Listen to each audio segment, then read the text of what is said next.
A tese que eu vou apresentar para vocês aqui hoje é uma tese. Eu estou bastante confiante a respeito da plausibilidade da hipótese que eu vou apresentar. E nós somos prisioneiros cognitivos, para usar a linguagem do professor Douglas North, que é o prêmio Nobel, que nós tivemos o prazer também de assistir aqui ontem.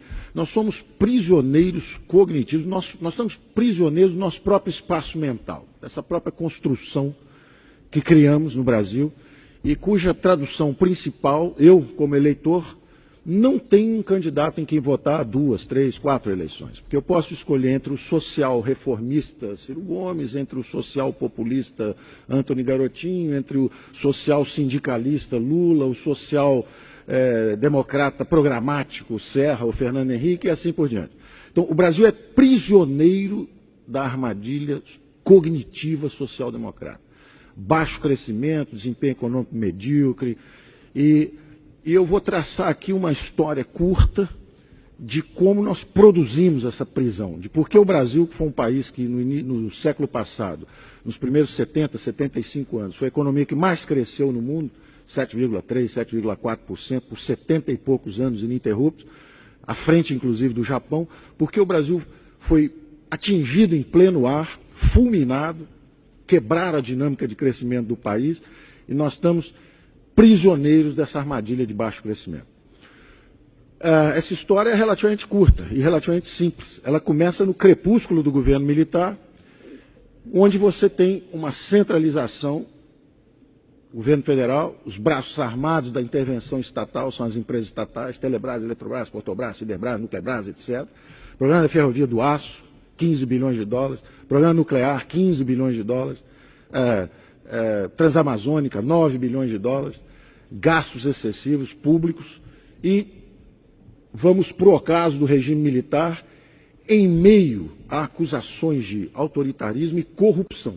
Você se lembra que os militares que entraram com a ideia de tradições, pátria, a defesa da moral e da ética e da própria liberdade, porque devolveriam rapidamente aos civis o regime democrático, no final saem do Palácio do Planalto pela porta dos fundos, literalmente. O general Figueiredo não transmite a faixa presidencial e sai pela porta dos fundos do Palácio. Por quê? A direita sai desmoralizada e a esquerda é atraente, porque a esquerda, e de novo eu faço referência ao que o professor Douglas North disse ontem, a eficiência do mercado político. Como é que o mercado político pode ser eficiente se as alternativas são: você é de direita, portanto autoritarista e corrupto, ou você é a favor da democracia e da justiça social e você é de esquerda? Bom, toda a população brasileira passou a ser de esquerda, porque há uma falsificação cognitiva a respeito das alternativas possíveis. E os liberais democratas, que existem desde Atenas, com os mercados e a democracia, que só foi expandindo os círculos de inclusão. O capitalismo é uma história de inclusões, não é uma história de exclusões. Aliás, os últimos que estão sendo incluídos são os 3 bilhões de indivíduos da China, da Índia, da Rússia, do leste europeu, que haviam provado a outra receita. E onde está essa tradição de 2000 anos?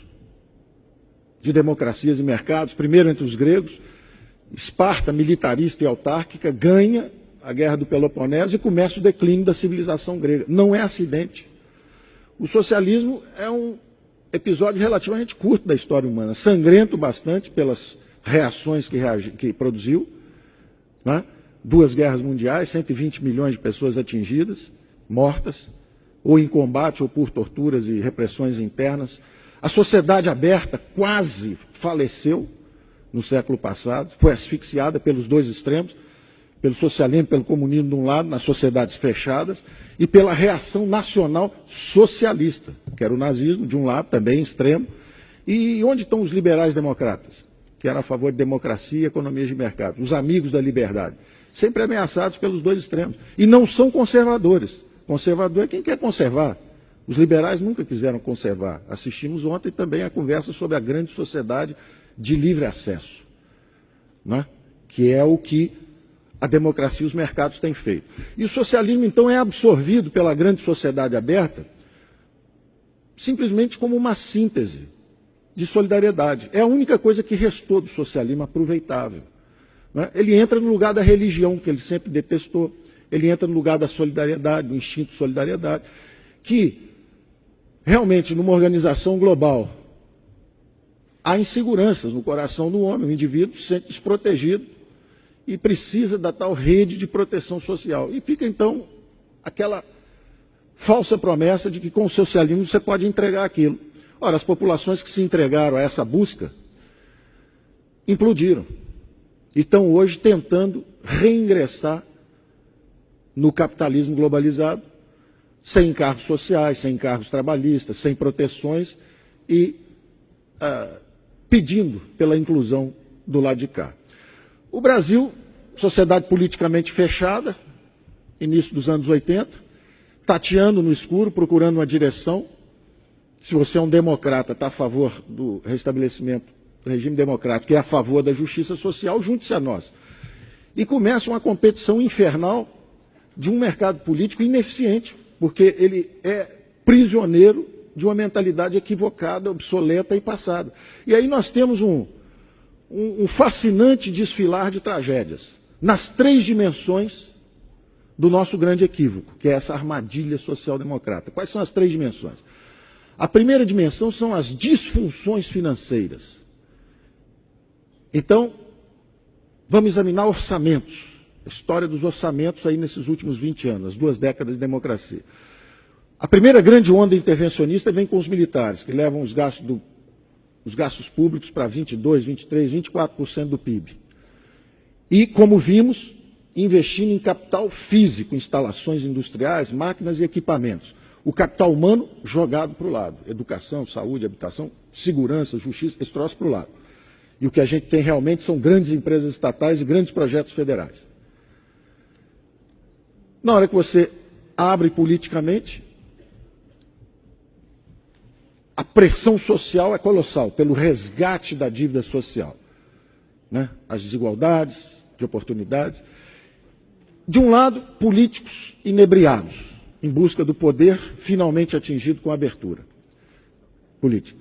De outro lado, jovens economistas inexperientes, incultos e em busca da fama e do sucesso fácil.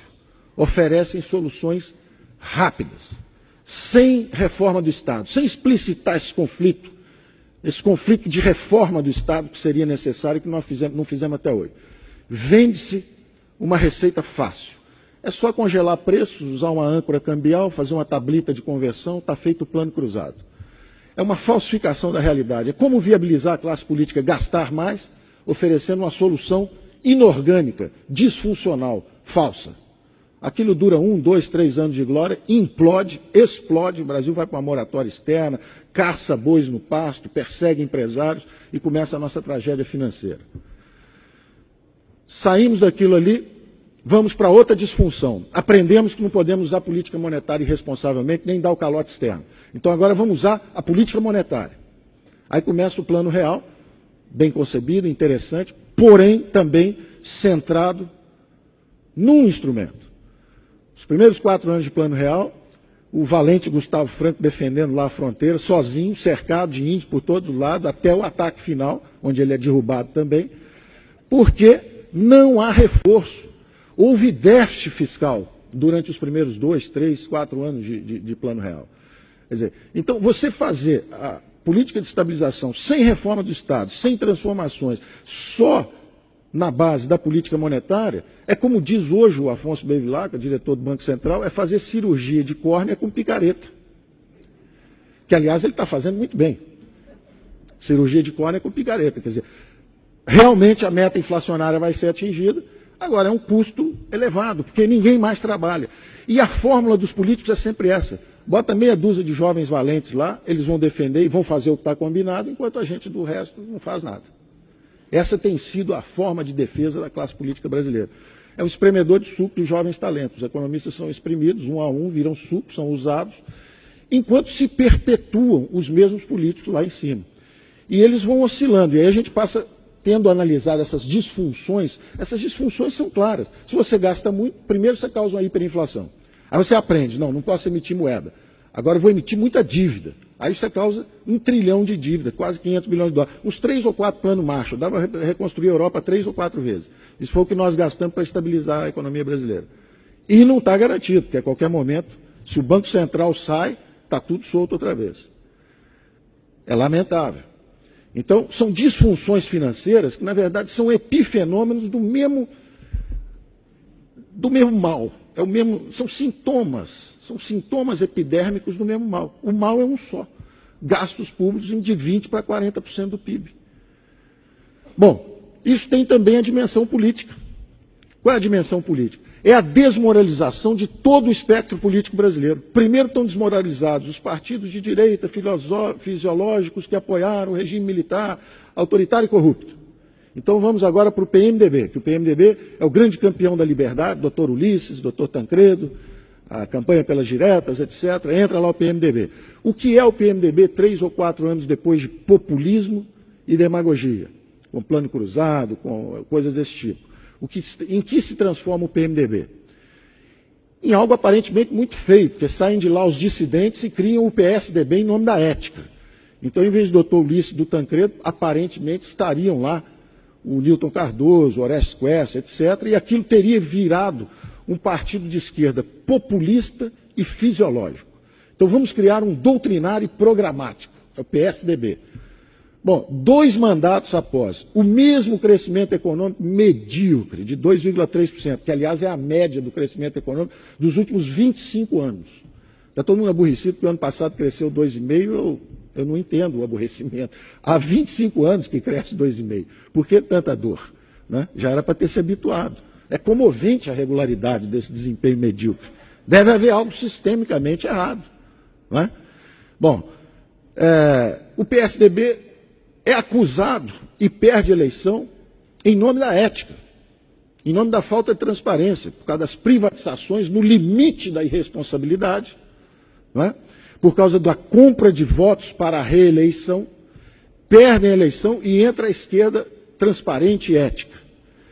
E aí nós estamos assistindo todo dia na televisão. É um espetáculo de ética e de transparência absolutamente exemplar. Um exemplo para as novas gerações, para as futuras gerações, está sendo acompanhado no mundo inteiro como o símbolo da nossa transparência e ética, principalmente da esquerda do PT. Ou seja, a desmoralização atingiu todo o espectro. Será que há algo sistêmico? Se uma infecção chamada corrupção atinge todo o espectro político, será que é algo genético? Hipótese 1. Seríamos os brasileiros geneticamente corruptos? Hipótese 2. Será que é sistêmico? Que o sistema político foi também transformado numa feroz disputa por recursos? Se 40% do PIB são repartidos pela grande agência central, o governo comanda hoje 40% do PIB, será que isso não deforma, isso não corrompe a estrutura política? Vale tudo, qualquer acordo, desde que se coloque a mão em 40% do PIB? E que tipo de exemplos isso transmite para a sociedade? Opção 1, se você é jovem, estude bastante, 3, 4 anos no curso superior, depois faça uma pós-graduação, depois trabalhe mais 5, 10 anos, quem sabe um dia você será alguém nesse mercado globalizado com 50 milhões de desempregados. Opção 2, passe um verde e amarelo na cara, jogue meia dúzia de pedras em nome do impeachment, seja eleito prefeito de Nova Iguaçu, o Lindbergh, lá no Rio de Janeiro. Não termine sequer seu curso de Direito e será um jovem simpático, rico brevemente, porque a profissão é rentável, e um exemplo para a juventude do mundo inteiro. Esses exemplos estão se transformando, estão sendo dados em todos os setores. Esse é o da política. No campo, opção 1, trabalhe bastante, se é um jovem simples e humilde, faça um curso técnico, vá estudar alguma coisa de agronegócio, e quem sabe um dia você será alguém. Opção 2, receba uma camiseta do MST, um caminhão-pipa, participe de uma passeata, jogue 3 pedras no laboratório da Aracruz e será alguém. Você vai ter dinheiro garantido, esses 40% do PIB estão sendo aplicados no Brasil inteiro, já há universidade rural, ensinando luta de classe, etc. Esses exemplos estão se reproduzindo.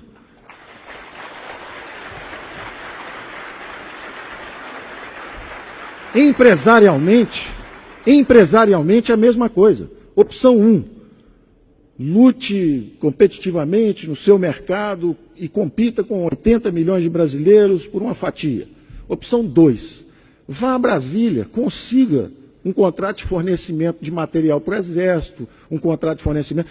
Inclusive, se você for estagiário do INSS, você pode, em 3 semanas, conseguir um golpe de 3 milhões de reais. Se você já tiver mais tempo de prática, 10 anos, 15 anos, você pode fazer como a Georgina, são 100 milhões. Mas se você for estagiário talentoso, 3 milhões de reais é coisa de 3 semanas, como estagiário no INSS. Bom, esses exemplos estão se multiplicando, estão sendo dados. Essa carga de valores que nós estamos transmitindo para gerações novas. E, finalmente, a terceira dimensão dessa tragédia brasileira. A primeira era justamente as disfunções financeiras, não é? A última delas são os juros astronômicos, o câmbio baixo, são disfunções financeiras. A segunda é essa disfunção política. E a terceira, finalmente, é a estagnação econômica. É o Brasil parado. O Brasil parado, esperando reformas, e que vir aqui pedir votos dizendo que vai modernizar o sistema de previdência. E quem é o social-democrata que tem coragem de dizer que quer mudar as relações de trabalho? A legislação trabalhista obsoleta, anárquica, injusta e impeditiva da criação de empregos. Porque a população economicamente ativa brasileira, 80 milhões de brasileiros, 50 milhões não têm carteira de trabalho assinada. Estão fora do mercado, estão excluídos. Perderam os empregos para os chineses. Não é? E o câmbio é o sinal que está chegando. O que a China, o que a Índia estão mandando de sinal para nós através desse sistema de mercados internacional e globalizado, é a seguinte informação: vocês têm um pouco de minério, sente em cima disso, e geladeira, sapato, isso deixa que a gente faça para vocês. Então nós podemos assistir uma desindustrialização do Brasil em nome de mercado. Nós não temos economia de mercado, nós não temos neoliberalismo, nós temos socialistas com cartão de crédito. É isso que nós temos tido no Brasil por 20 anos.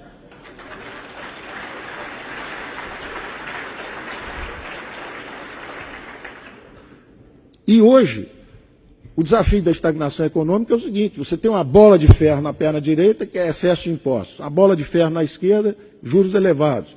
As mãos amarradas são os encargos sociais e trabalhistas. E alguém diz assim: agora corre que o chinês vai te pegar. É isso que nós estamos vivendo.